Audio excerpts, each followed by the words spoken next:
Well, good evening and welcome. My name is Jason Eckert. I serve as the Executive Director of Career Services here at the University of Dayton. And thank you for joining us this evening for one of our Career Services workshop series programs entitled Using LinkedIn in the Job Search. And I'm thrilled to be joined this evening by Mr. Barry Diamond, who is the Vice President of Business Development at a company called Cielo, and I'll let him talk about that more in a couple of minutes. Barry is based in Milwaukee, where he is today, and he is the proud son of a current senior at the University of Dayton. As we are starting here with the workshop, let me first go ahead and go over the Zoom guidelines for this session. As a reminder, if you attended this exact same workshop last semester, you cannot receive a second path point for this exact workshop. Having said that, the other workshops that we do around LinkedIn, you certainly can attend those and this session. So a quick reminder about that. You must be logged in with your own Zoom account through the University of Dayton in order to earn a path point for this evening. I would ask that everyone please remain on mute unless one of the presenters asks you or invites you to come off of mute. We very much welcome questions and comments about the content this evening, and please use the chat feature in order to add questions that we can address during and at the end of the workshop. Another reminder, you must be logged in individually. So if you are in a group of people, we can only give a path point to one person who is logged in with his or her own account. And you also must be fully engaged for the course of the next hour, which would mean having your video camera on. So why are we here this evening? Well, I personally feel that LinkedIn and using LinkedIn effectively is super essential to the job search process because of its relationship to networking. And no matter who you are and where you are in life, more people find their job through networking, through talking about their skills and meeting people and widening their network, especially compared to simply applying to job boards.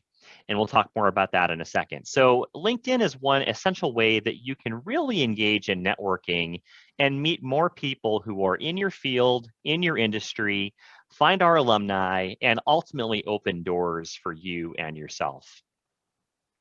We're also talking this evening about what companies want. And Holly Paul, who used to be the national head of recruiting at the popular accounting and consulting firm PricewaterhouseCoopers, talks about how it's no longer enough for a student to simply have a high quality resume.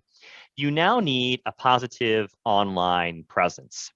And here to talk a little bit more about what companies want and a little bit more about the recruiting process from a national perspective, I'd love to welcome my colleague and a member of the Parent Leadership Council, Mr. Barry Diamond. Thank you, Jason, and I'm really excited to be here. My son, Elliot, is a senior in the School of Business.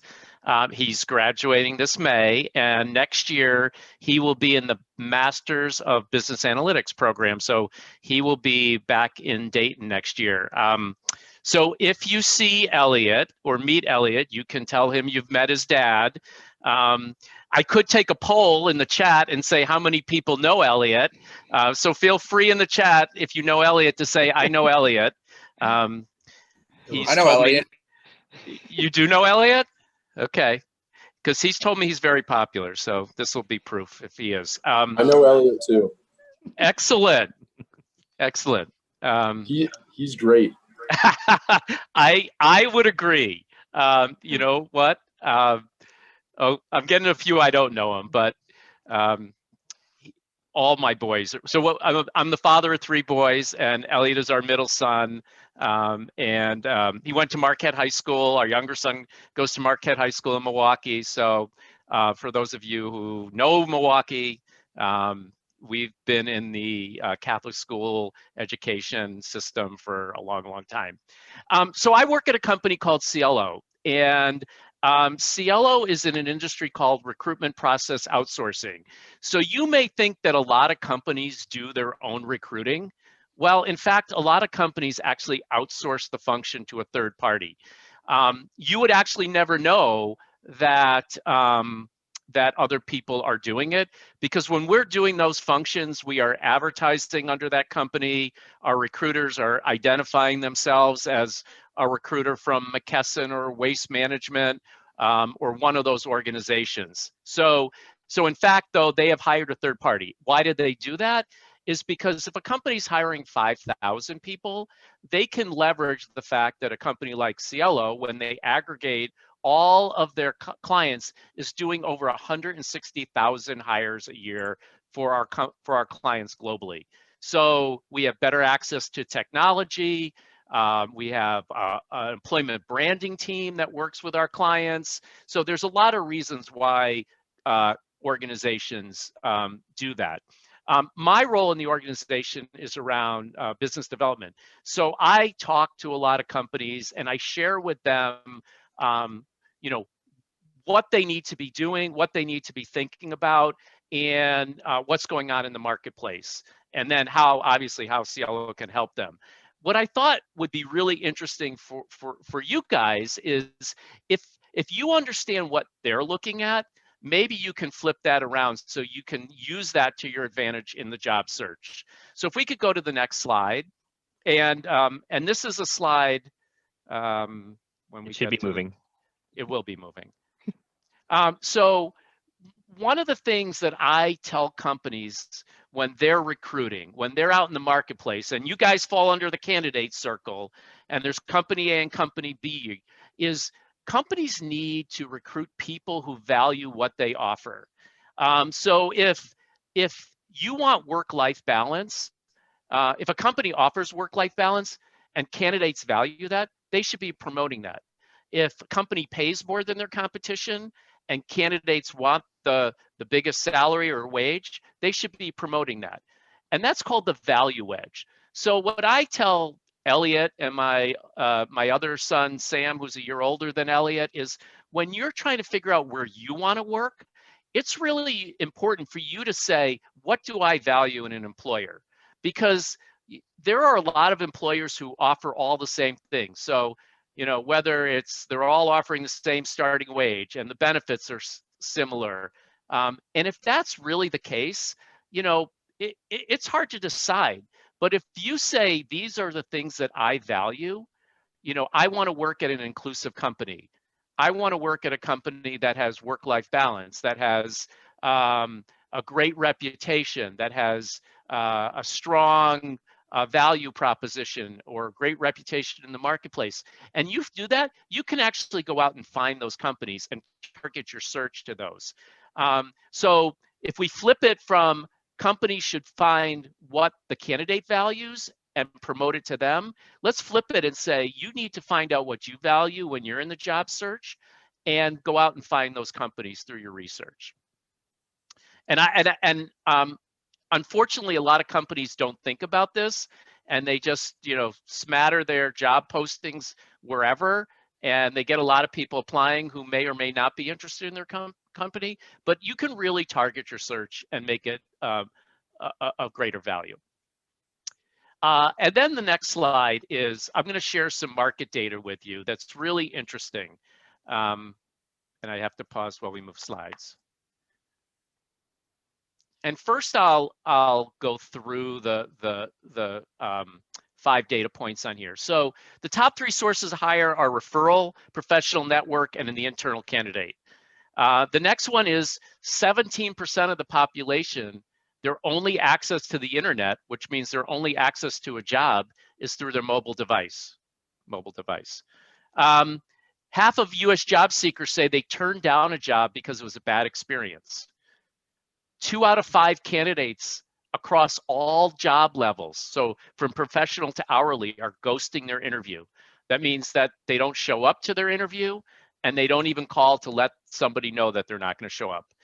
And then this is a really important one, is 91% of people who apply online at a company, fill out an online application at a company, will not complete that application if it extends 15 minutes or more.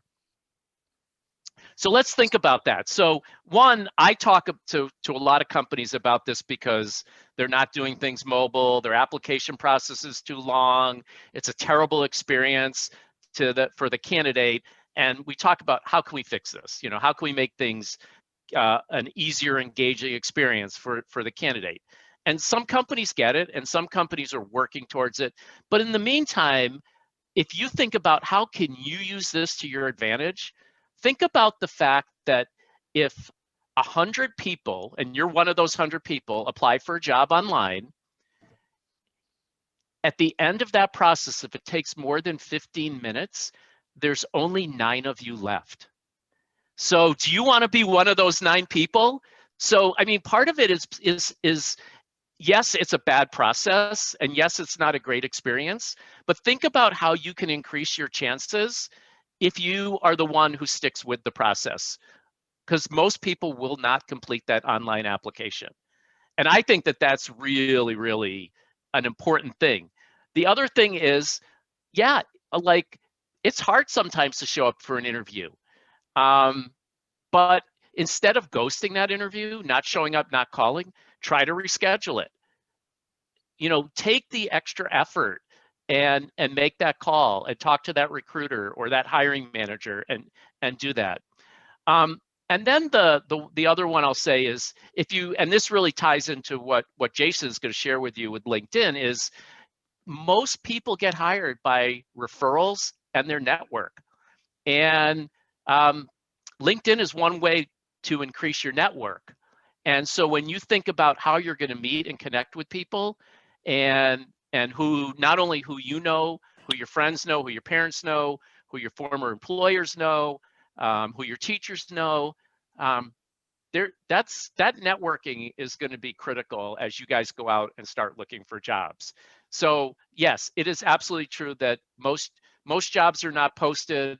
Sometimes they're simply posted for compliance reasons, that they're required to post jobs, and that there are other funnels coming into those recruiters for candidates. So Jason, should I pause, wonder if there's questions, or do you want to keep going? You let me know how you'd like to do this. Sounds good. Well, thank you, Barry. And I want to echo your point about resiliency. I think part of the battle with being a college student is just surviving the application process. And if you can get through that, your chances are so much higher if you do, as you pointed out, get through systems, even when the systems aren't that intuitive. Exactly. Jamie, are there any questions as of yet? We just have one technical question asking if this presentation will be available or sent out after. Yes, so we are recording this evening's presentation, and I'm happy to share the slides as well, and I'll talk to Barry about that afterwards to make sure we have permission regarding his content. Oh, I got one other thing. So our website was in there. Like, so if you want to go look up Cielo, and we actually do hire a lot of recent college graduates. So I'll just give a plug for Cielo. Which I'm so glad you did that. And at the end of the session, I will hang out for a while, as will Barry. So if anyone would like to say hello or network, or maybe even share a great story about Elliot, hang out afterwards. And we are available and ready to serve you. So Barry, thank you. And Barry's going to jump in periodically throughout the slides as well regarding his experiences using LinkedIn. So let's talk briefly about LinkedIn. And this session tonight is not necessarily a full how to write a profile. We actually had that earlier this week, and we do that from time to time here in Career Services. However, if you are someone, maybe you are a first-year student in the room, maybe LinkedIn is a brand new concept to you, there are a couple of things I want to point out in terms of resources. So first of all, LinkedIn itself has a higher education page, and I've got a picture of that page on the screen, and with the link on top as well. And from this page, there is a really good LinkedIn profile checklist here in the bottom that I'm sort of circling with my own mouse. And if you don't know where to begin in terms of setting up a LinkedIn profile, I do encourage you to check out that checklist. It's really rather effective in terms of helping you to get going in the right direction. We have also, as a university, created our own college student guide to a winning LinkedIn profile. And it goes through about 10 things you can do very quickly to go from not having a profile to having a relatively effective profile. We also walk through the 3 steps you'll need to do to create an account and the 3 items that show up no matter where you're looking in terms of one's LinkedIn profile. And those 3 things are in the middle of the screen. They're your name, your profile photo, and your LinkedIn headline. 3 very important things regarding a LinkedIn profile.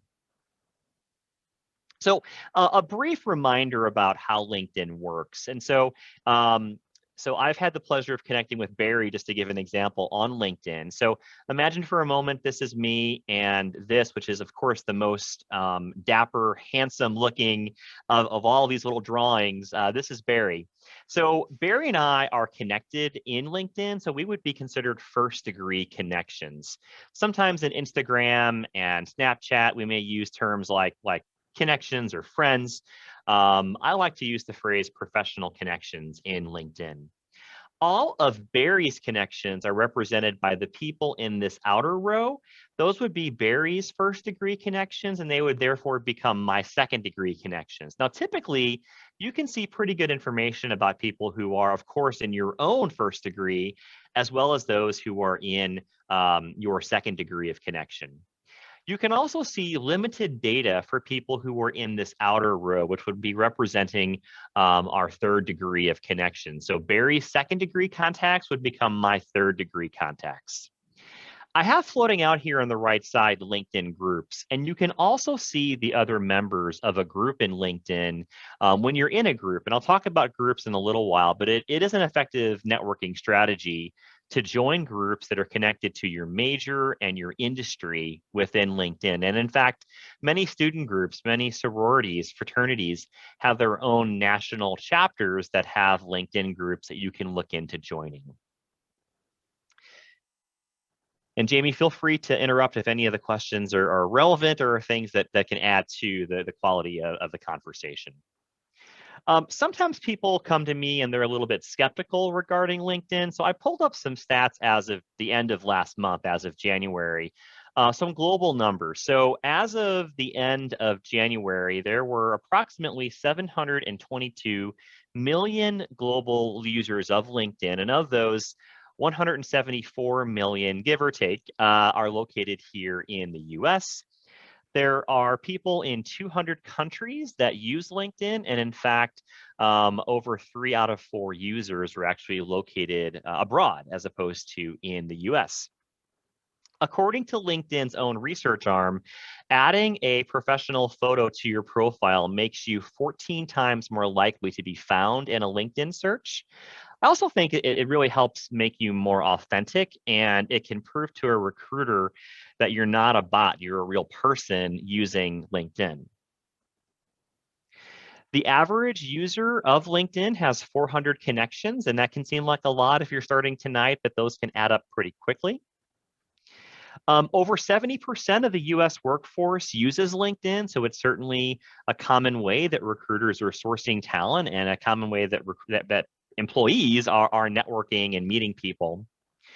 And I've got a few sources here, but Barry, in your business, can you talk a little bit about how LinkedIn helps your company locate and find talent for yours and for other companies? Yeah, so one, just being in business development, I'll just tell you a story that happened. One of my former customers, who was the VP of talent acquisition, moved from one company to another.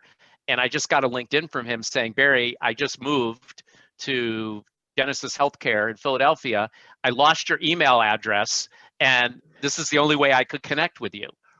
So that it provides, like, for me personally on a business development, it does that. But I mean, our recruiters are scouring LinkedIn for talent, among all the other things. But I will tell you that some of our recruiters, they're doing searches. And they're looking for keywords. And so it's really important as you build out your profile, and that you have lots of keywords in there. So if you're interested in sales, the word sales needs to be in there, but some people search business development, but some people may search revenue management. There's different keywords. So the more you can do that, the more likely you'll show up in a search. So that's just sort of how our recruiters use it. They're using a technology tool to search LinkedIn. Yeah, that's very true. And in fact, we were fortunate enough on Monday for the students who were with us. We had a recruiter who actually popped up what kind of the back end and showed how it pulled in LinkedIn profiles right into their talent acquisition system. It was very interesting. Right. Yeah. So they're actually sometimes using their own system to aggregate information from LinkedIn. So they may not actually, they'll be signed into LinkedIn, but they're not using the same type of search function you would use to find a contact. They have much more sophisticated technology. Now I feel like 7 minutes late for all my classes. Just a reminder to for our students to continue to be on mute in terms of the audio experience for all of us. Okay, so we are still in a pandemic, and I happen to be an optimist and to think that we can see the end of this. But some people have asked me during career counseling appointments, why use LinkedIn, especially because we can't really get out, and why should we do this during a pandemic? Well, I would argue that LinkedIn allows you to do things virtually that maybe in the past we would have done face to face. I'm a huge believer in getting out and meeting people and taking networking contacts to coffee and conducting what we call informational interviews. Well, LinkedIn allows you to meet those people and to even reach out and invite them and maybe have a virtual coffee connection as opposed to meeting at Starbucks or at one of the coffee shops here on campus. We should always be building and growing our network, and that shouldn't stop during a pandemic by any means. LinkedIn can also help you tell your story. And I know there were a lot of students who couldn't have an internship last summer, who had an internship or a part-time job canceled because of the pandemic. You can tell your story in a positive way utilizing the LinkedIn platform. You can also market things like your skills, your experiences, and your expertise. And we talked before about how the majority of jobs aren't posted online. So why not use LinkedIn to engage with those companies and to reach out to recruiters? And people like helping other people. And we'll talk towards the end about the University of Dayton alumni tool. And that's something to me where if you haven't seen it before, you're going to walk away from this workshop thinking, wow, this is a real way that I can meet alumni and advance my own opportunities. So how can LinkedIn help you actively? Well, you can build a positive professional online presence. And if you're not putting your name into a Google or a Bing search once in a while, you really should. And what I hope is that you see things that are you, that are authentically you, and that represent you in a positive way. If your name is very common and there's someone who has your name who maybe isn't doing such good things out there, you being active on LinkedIn can help you increase where you appear even within the result of a Google search. Number two, to connect in a meaningful way with alumni and other warm contacts. I love the story that Barry shared a couple of minutes ago about how meeting someone and then getting connected on LinkedIn, because if that person changes organizations and I have her business card, which I've got a whole stack of here, like I'm playing cards, these could certainly be simply recyclable cardboard if these contacts change from their current organization or even their current job. However, LinkedIn can allow us to stay connected and to even organize those warm contacts. Number three, while I wish that every company in the country that wanted to hire flyers came to campus, the fact is that some simply can't travel, can't come here. And so LinkedIn allows you to reach out and to network and to research those organizations. Finally, my favorite, LinkedIn allows us to learn and to practice those positive lifelong networking skills. LinkedIn will tell you as you're building your profile how complete your profile is. And if you want to quickly approach that 100% complete level, I would encourage you to have a photo of just you, by the way, and hopefully you in a setting and a picture and a background that reflects the best of the industry you want to get into. Have a headline, we'll talk about that a little bit more. have a summary, and also talk about your experiences. I do recommend joining LinkedIn groups, and the University of Dayton has many groups that we curate on LinkedIn, including 2 that are operated by Career Services. One is called the University of Dayton Alumni Career Network, and the other is called the Hire a Flyer Network. Number 3, to claim your custom URL. And I've talked to some recruiters who have said when they see that a student has customized their web address in LinkedIn, it tells them that that student has taken some time to learn about LinkedIn and perhaps become more of a solid networker. When you first create your account in LinkedIn, it's going to have a very long URL, and that's simply another way of saying a web address. You can customize that. And so you can have linkedin.com/in and then perhaps your first name and your last name. And it just depends upon how common your name is. I have to use my middle initial to make that happen in my own profile. And the way to edit that is to go to view your profile and then edit profile. And then there's an option for your custom URL, and you can see what's available and claim one that you like. Number 4, to request recommendations. I would say that a recommendation is more of an advanced opportunity within LinkedIn. View it as a short letter of recommendation from someone you've worked with in the past, maybe a current or a former supervisor, maybe your academic advisor, someone you really trust. Not a lot of people have recommendations on LinkedIn, and I think they help your profile stand out more. And then number 5, keep your profile up to date. LinkedIn, if you look at how some of the search results come up, the profiles that are more actively modified and updated do tend to come up higher on a LinkedIn search. And I think Barry may know more about that than I would in terms of a technical perspective and how the LinkedIn searches work. Well, so technically I don't, but I will tell you that I always look at who's been looking at my profile. Like I get a weekly email from LinkedIn that says, oh, these 52 people have looked at your profile. I always go out to see who's looking at my profile. I always go out to look at who's changed jobs and should be congratulated, and then who's having work anniversaries that I might know who I can also extend some sort of communication to. So, you know, LinkedIn is also pushing information to you that may be valuable. So it's not always about you going in. I take advantage of the information they push back out to you. Click on those links. I do as well, and I think I was one of those 50 people last week who were stalking your profile, Barry. You were. I also like to make it easy for people to find me on LinkedIn. And one of the things that I do is to add my LinkedIn URL to my email signature. And you can see that at the bottom. And you can also see what mine looks like. I do use my middle initial of C to personalize that because there was already another user, in fact, a professor at another school who had claimed simply Jason Eckert. So I used my middle initial of C in my case. Here are some additional golden rules of using LinkedIn that I think can help your profile go from good to great. So I mentioned before the importance of having a LinkedIn profile photo.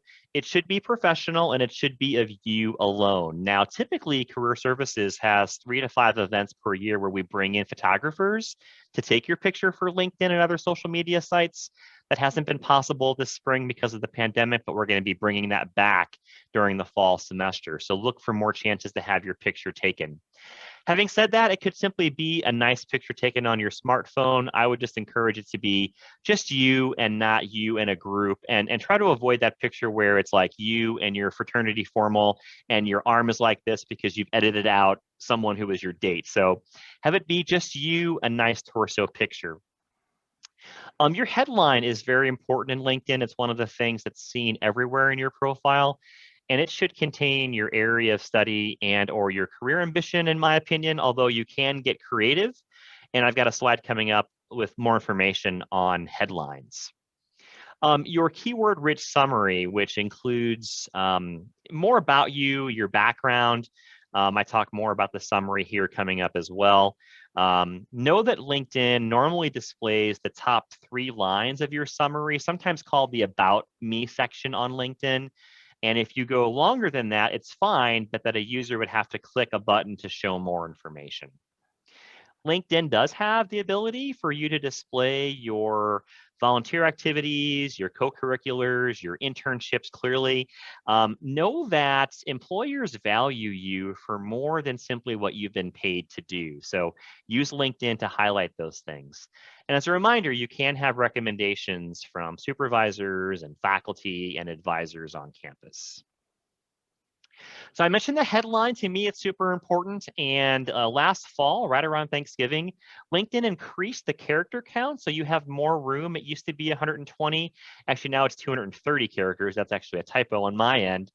Make those characters count. You can certainly have a divider key like I have down here, where you could have maybe your current title and then something else that you're known for. Maybe it's a buzzword in your industry. Maybe it's a skill that only you have and you're really excited to show that off.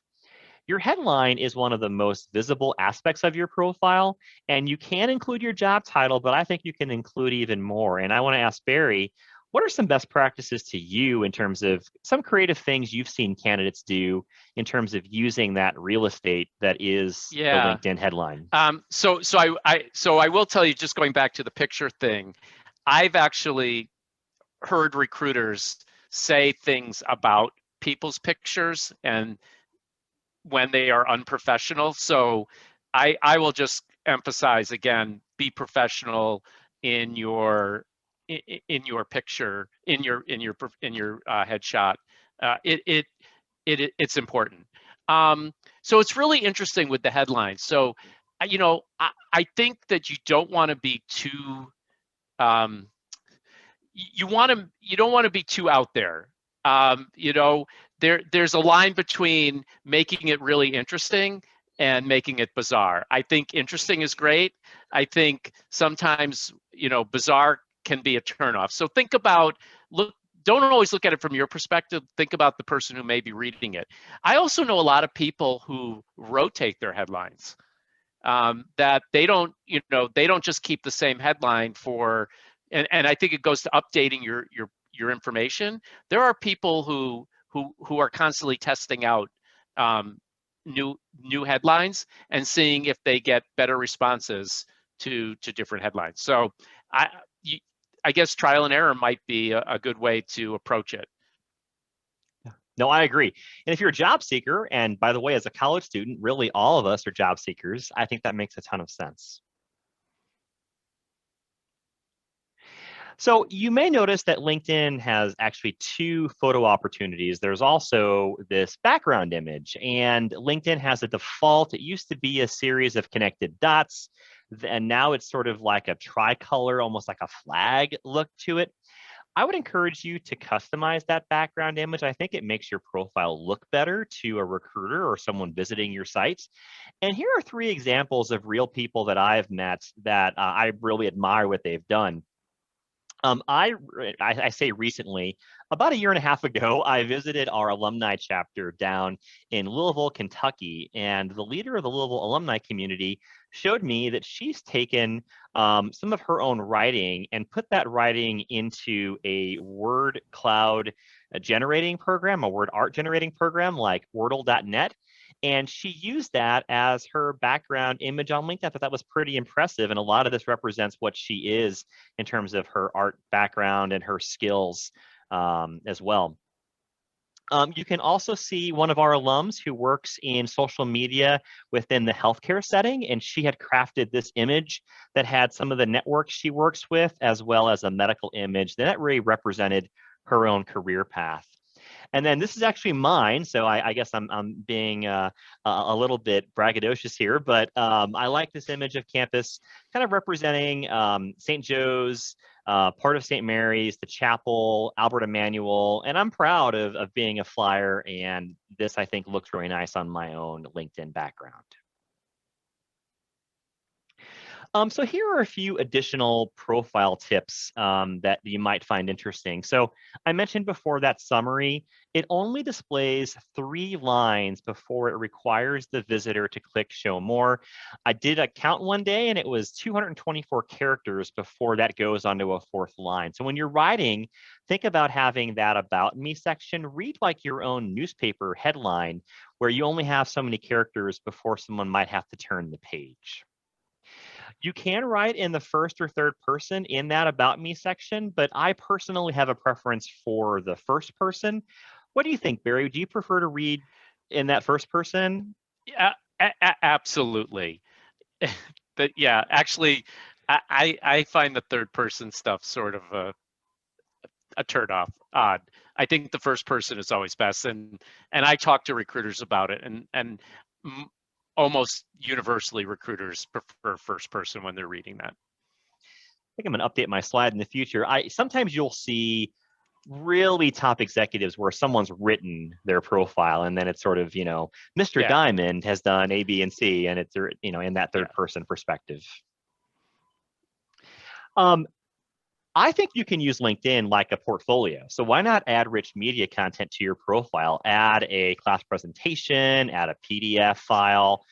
If you are currently in a senior seminar or a senior design experience, especially in areas like engineering, why not have a presentation that highlights the work that you're doing? My only caveat is be sure that you have the intellectual property rights to share what you're sharing. So if you have a real life client you're working with, make sure that company or that organization is okay with you sharing the file within your LinkedIn profile. And you can display a whole lot of skills. And I really am a big fan of the skills and endorsements area within LinkedIn. And a lot of students will say to me, well, I don't think I have more than 5 or 10 skills. And that's funny to me as well. But I say, if you think you don't, ask someone in your life, ask your roommate, ask your partner, ask your mom and dad, and they can help you probably with weaknesses, but also with strengths you can display as skills within the LinkedIn environment. When you see those skills, Barry, and some people will say, what's the point? What is the point of people showing their skills and having others endorse them within LinkedIn? So I think it goes back to what I said earlier, and it's about the search. When people are searching and they're searching for those skills and those keywords, and the more you have in there, the more likely they're going to find you. So it's sort of like when I share with people when they're applying for jobs and they're building a resume. It's so easy now to build a resume with that targets a specific job. Or target, so if you're applying for job A, you can actually quickly do a resume that targets that job. And then you turn around and the words on this job are different, and they're, instead of customer care, they're talking about customer service. You can switch those words so they're easily found and you target your job. It's the same thing with this. The more keywords you have, the more likely you will be found by others. Yeah, I agree. Thank you, Barry. Oh, great, thanks. So this is one example of how you can research companies on LinkedIn. Almost every employer where you're going to work is going to have their own company or organization page on LinkedIn. And you can conduct that research right here. You can also see if you have any contacts that work at that organization, and perhaps if any of our alumni might work at that organization. It's also an interesting strategy to use if you are in one of our Discover programs. So I know there are a large number of sophomores and first-year students on the call tonight. And if you are still deciphering what you would like to do with your major, or if you're wondering, hey, I really admire, in this case, Jason, who works in graphic design for a video game company, how did he get to where he is? Well, you can use LinkedIn to sort of reverse engineer his career path, see what his college major was, see what steps he took in terms of internships to get there. And I really like having a student who is a Discover major take a look at what our alumni have done by looking them up by major, and then seeing some possibilities if you're exploring a major. Maybe it's history or chemical engineering, or it's finance, and to see what possible career paths have come from those majors LinkedIn can help you achieve that research goal. As a Jason, reminder, I'll just add when you, please. Oh, Jason, I just want to add when you reach out to people, people love to tell their stories and how they got to where they are. So sometimes it's not saying, hey, is there a job? It's like, tell me your story. How did you get from where you get? People love to share that. And it's such a better way to make a connection, to ask for advice or learn more about somebody versus just going, tell me about a job. And so, yeah, I think that that's a great tool to be able to reach out to alumni and learn how they got from, graduating Dayton to where they are today. Yeah, I really agree. And whenever it could be a date, it could be a second interview. If you get the person talking, they're going to feel better about you because you're showing interest and giving them a chance to share. So Exactly. a good segue from Barry's comment, this is a picture of the University of Dayton's LinkedIn alumni tool. Every college actually has one, so I can't say that we thought of this on our own. Having said that, it's an amazing way for you to connect with our alumni. And you can see on the screen, I did this screenshot actually about an hour ago, there are just shy of 80,000 alumni that have an active profile on LinkedIn. And this alumni tool allows you to search through those alumni profiles. So you see here on the screen, you can search and then filter based upon where they live. So you see here some locations like Dayton, Cincinnati, Chicago. It shows about 20 in this list. And then you can always click on the word add. And if your community may be a little smaller, you can search for it by name. You can also look up alumni by where they work. So you see here like the Air Force, General Electric, Fifth Third Bank. But if you're looking for a small consulting firm in Pittsburgh or in Chicago, you can look for that firm by name. And if there are flyers who work there, the odds are they would be interested in having a conversation with you. Maybe not for you asking for a job in that first conversation. In fact, that's not my advice. But in terms of getting to know them, sharing some information about how campus is going today, and asking them about their Dayton Flyer experience. On the next screen, if I clicked next here, which I won't for right now, but if I did, you can also search alumni by other characteristics, including their skills and including their major at the University of Dayton. So we could look for marketing alumni who are currently living in Pittsburgh, or we could look for mechanical engineers who have a certain skill set like AutoCAD, who are currently living in metropolitan Los Angeles. And you'll find that when you think about alumni from a niche area and you reach out to them, they may be pretty interested to talk to you. Once again, this is a really good tool. How did I get here? Well, I've got the long web address up here, and you're certainly welcome to take a picture of that. Or if you are in this marvelous LinkedIn universal search bar, if you type in University of Dayton, you'll see the university's blue chapel logo. That is the official UD landing page on LinkedIn, and that's how you can get to this screen. And it's a really great way of meeting alumni right here through LinkedIn.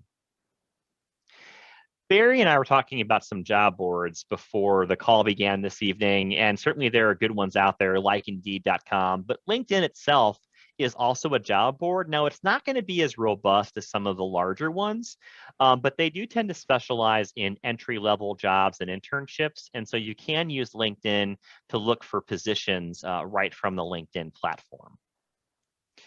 I'll just share with you, those of us in the industry think LinkedIn's really expensive to post jobs.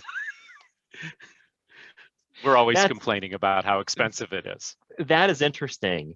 I mean, I tend to direct students mostly to sites like Indeed because it just seems to be a universal place where jobs end up being funneled. Yeah.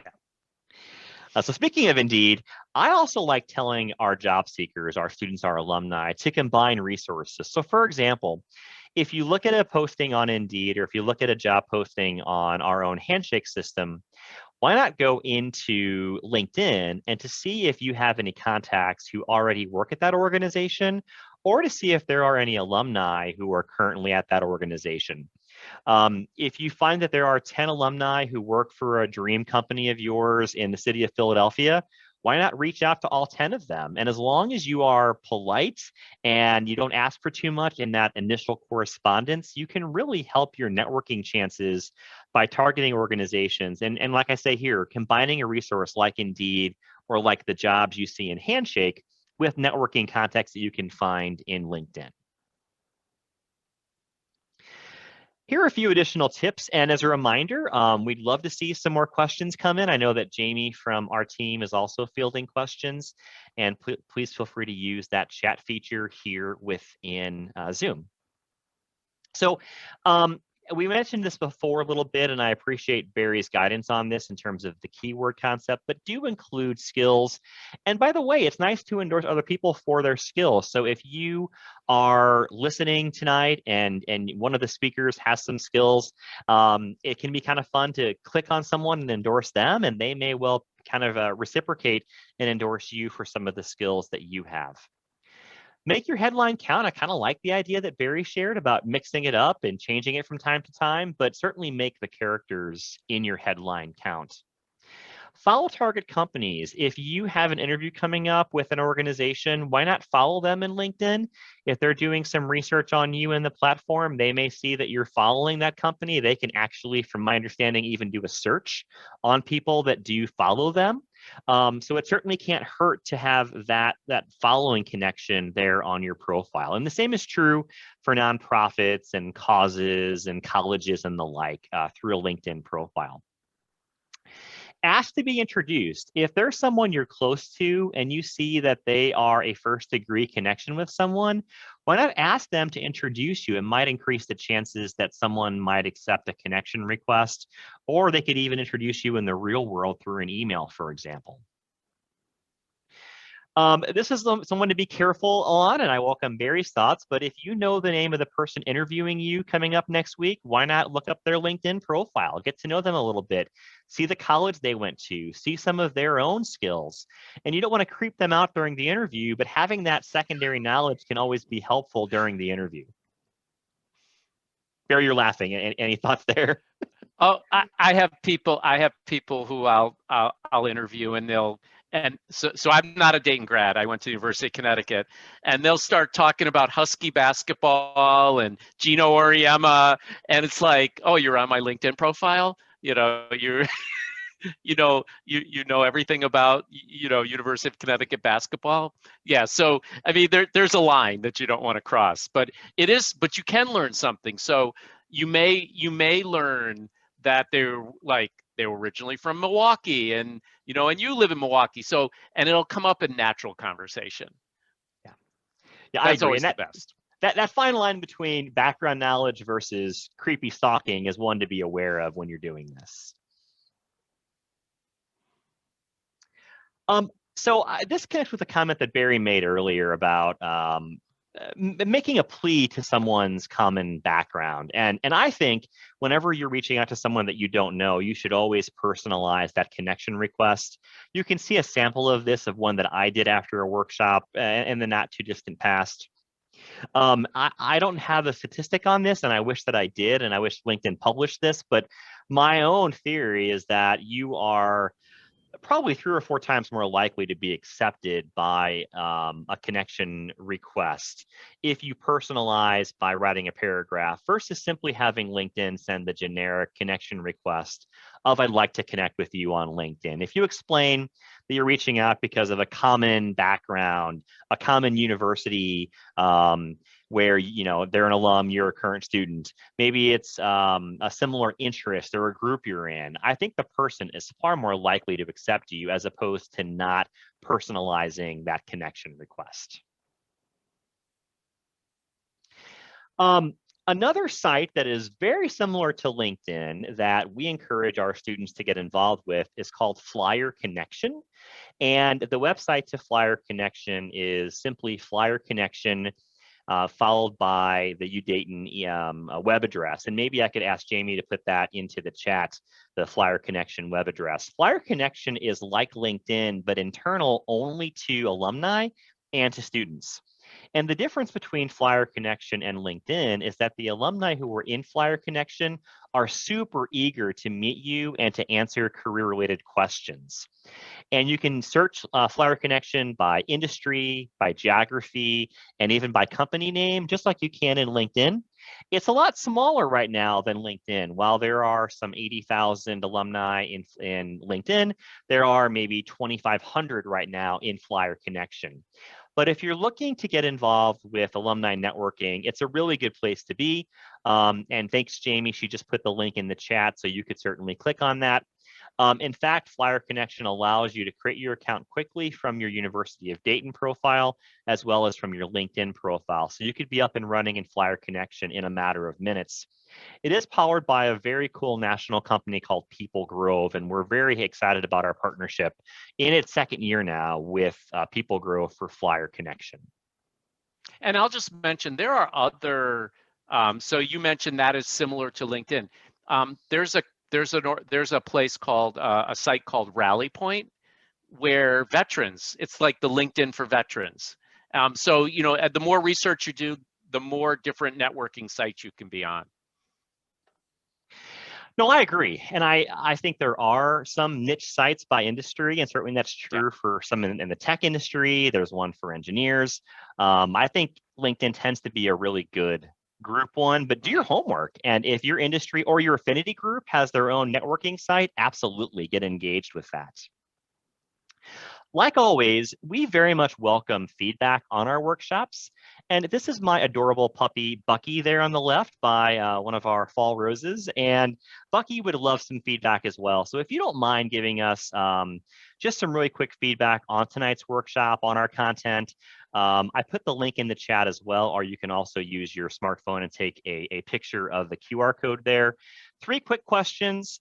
We'd love that feedback in terms of really improving the quality of our content, especially planning for the upcoming fall semester as well. So that link's in the chat. I'm going to go to the next slide, but the link for this is also available in the chat, and that will not go away. Jason, can I interrupt with a question before you? Please do. Please do. Okay, so we have a question from a student saying, as a college student, is it inappropriate to try and connect with someone who is really high up in a company?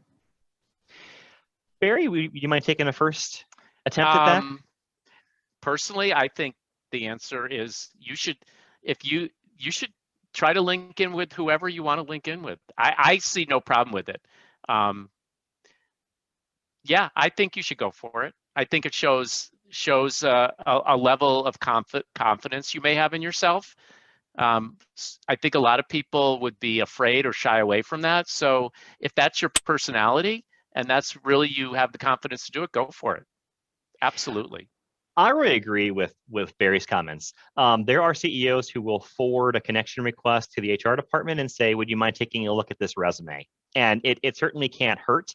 Now, you need to be diplomatic in that request, and you don't want that very first message to be, dear Miss CEO, I'm a Dayton Flyer, you're a Dayton Flyer, can you give me a job? There has to be a little bit more in the way of building a rapport with that person and thinking about it as a relationship, but I certainly would.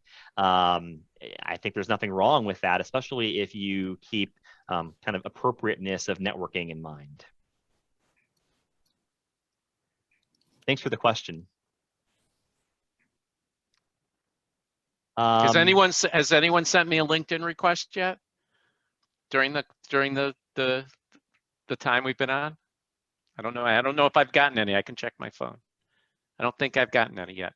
Barry, maybe you could put your personal LinkedIn URL in the chat for everyone. Ooh. Or they got to find me. It's a challenge. I will say Barry's pretty easy to find on LinkedIn with a name like Barry Diamond. Not super difficult, and we're also connected, by the way, if you're looking through, for example, my contacts on LinkedIn.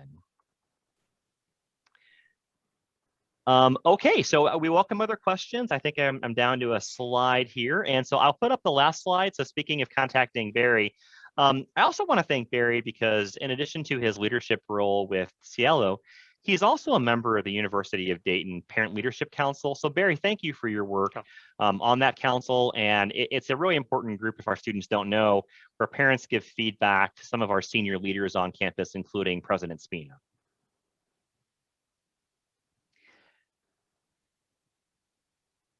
So we're down to about 5 minutes in the presentation. We welcome additional questions.